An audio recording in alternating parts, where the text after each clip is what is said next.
I left it at that question to the reaction of the President na tila mas kaunti ang mga lumabas at nakisali po sa rally ngayong araw compared to September 21. Tingin natin ang mga tao ay nagkikita naman ng trabaho ng Pangulo, ng administrasyon para masawata ang korupsyon. Nakikita naman nila na may mga tao nagsoli na ng pera, mga pondo, may mga sasakyan na auction, may mga nakasuhan, may mga warrants of arrest na na-issue. Tuloy-tuloy naman ang pagtrabaho ng Pangulo at ng administrasyon para lahat ng sangkot ay mapanagon. So tingin ko yung nakikita ng mga kababayan natin na let's give this administration the chance na masolve itong issue ng korupsyon. Kailan ho kaya mailalabas o isasampa yung susunod na kaso laban po sa sinasabing mga tiwaling opisyal at kailan ho kaya mailalabas ang mga arrest warrants laban sa kanila? Sa aking record sa PT, wala tayong hawak niyan dahil hindi tayo miyembro, hindi tayo kasama sa Ombudsman.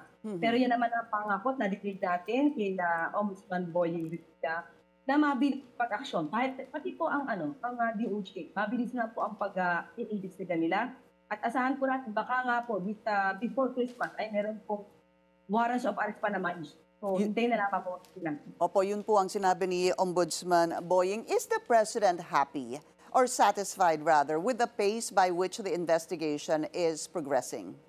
Opo, kasi kung makikita po natin ang sabi ng Pangulo, yung pagpa-file po ng cases ay hindi lang po for optic lang. Kailangan po talaga kung ito ang ebidensya kasi masasayang po lahat ang pagpapagod.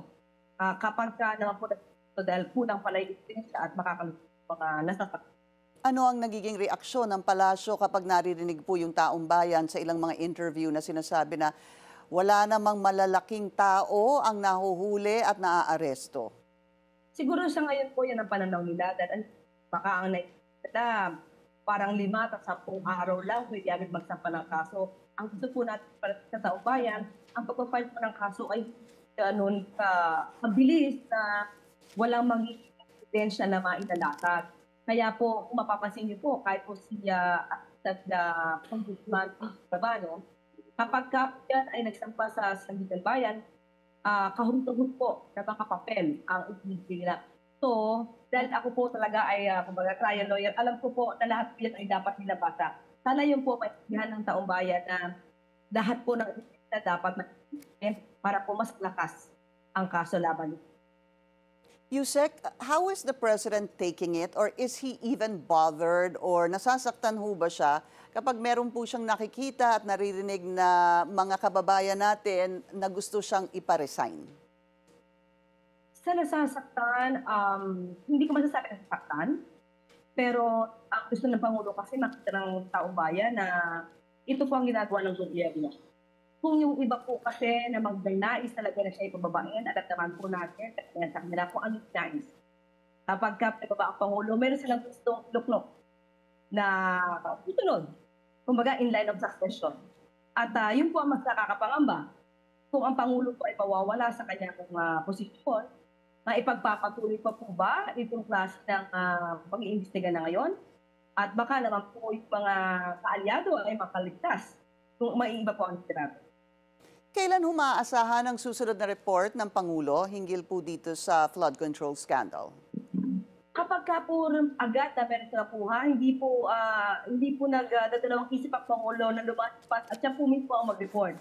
Mapapansin niyo po parang after days or after 3 days meron na po report. Basta po meron po agad na nakuha ang Pangulo para mag-update po ang magbibigay ng report. Any reaction, Yusek Castro, hinggil po dito sa naging sulat na nirelease ni Zaldico na nirelease niya po sa kanyang Facebook account that was dated, I think, February 2025 to the President, kung saan po sinasabi niya na basically ang talagang aggressively pushed for the insertion of 200 billion pesos in the 2025 budget was then Senate President Cheese Escudero. Wala po tayong masasabi sa ngayon dyan. At unang-una kung sulat po ba yan ay natanggap talaga ng Pangulo. Wala naman po yatang any proof na itinatanggap ng Pangulo. At siguro po, na lang po natin, wala po sa ngayon tayo masasabi po. And did he make any mention on the decision made by the ICC noong Biyernes po hinggil sa pag-deny ng interim release sa dating Pangulong Rodrigo Duterte? Unang-una po tayo sa ano bang usapin sa ICC patungkol sa nakakak ni dating Pangulong.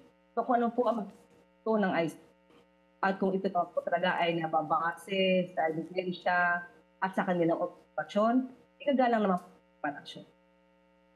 Maiba po tayo, Yusek. Nagkita po kayo ni dating ES Bersamin sa isang event sa UST. How was that? What can you tell us about that meeting? Actually, medyo na rin po ako sa event na yan at talaga po ako nagpasabi na sana po ay maabutan ko si Lucas Bersamin. At thank God, naabutan ko talaga siya. Talaga nagmadali ako just to be with him. So, okay naman po kami. Alam naman po niya kasi kung ano po ang naging sitwasyon. At nagkausap po kami. Hindi ho ba niya sinabi, tinanong sa iyo, Yusek, bakit mo naman sinabing nag-resign ako? Eh, hindi naman ako nag-resign. What kind of conversation happened? Nagkausap po kami at sinabi po niya na iintindihan niya po yung aking trabaho. So ano po yung naging trabaho niya sa pagsabing siya ay nag-resign kung kanyang sinabi po ay hindi siya nag-resign? Ako po ay isang press officer, palas press officer. So kung ano po ang sinasabi sa akin, yan lang po ang aking i-report sa bayan. And he understood that? Yes, opo. And no bad blood between the two of you? Wala po talaga. Alam niya po yun. No bad blood between him and the president, Yusek? Yes po. Nagkausap na rin po sila. Okay.